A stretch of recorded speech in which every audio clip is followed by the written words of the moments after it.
Hello and welcome to Instablogs Global Reports. This is Sukhmani with fresh updates and more citizen voices from all over the world.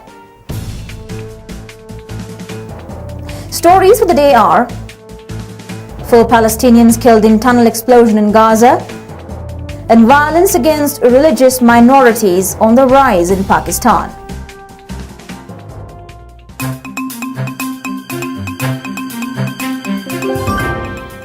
Four Palestinians have lost their lives in a smuggling tunnel under Egypt's border with Gaza Strip following an explosion.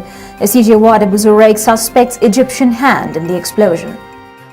It doesn't seem enough for the Egyptian government to build a steel wall between Egypt and Gaza to stop smuggling goods, as the trials to stop the action of smuggling have taken a more serious route when 4 Palestinians died in one of those tunnels due to an explosion near the Egyptian side.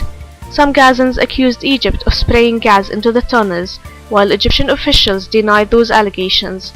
Whoever is responsible for the gas spraying in those tunnels, be it Egypt or any other country, should know that a few Palestinians may die, but more and more Palestinians will volunteer their lives to get goods into Gaza.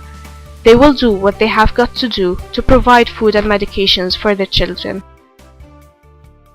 Despite trying hard to harmonize with the ideals of freedom and equality, Pakistan still remains a country where indirect persecution and discriminatory practices are making lives of religious minorities miserable.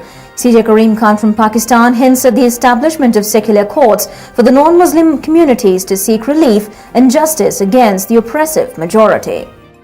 This is CJ Karim Khan on Instablogs from Peshawar in Pakistan.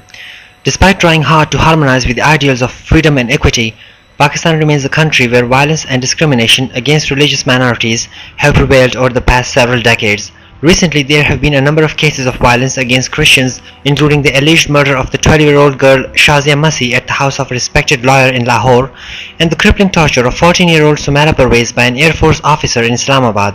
Last year, the Sikh community in Aurangzeb agency was terribly persecuted by fundamentalist militants operating in the area. The incident of burning 8 Christians alive in Gojra in August 2009 was the most horrific example of violence against a religious minority in the recent history of the country.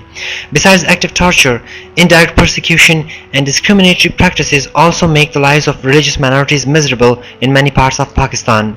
Given the ongoing torture and persecution of non-Muslims in the country, Pakistan has now been listed among the countries of particular concern by the United States Commission on International Religious Freedom. Today, we are very much in need of special organizations and secular courts where the non-Muslim communities may seek relief and justice against an oppressive majority. At the same time, social activities including participation by multi-ethnic and diverse religious groups must be promoted to precipitate an atmosphere of peace and tolerance.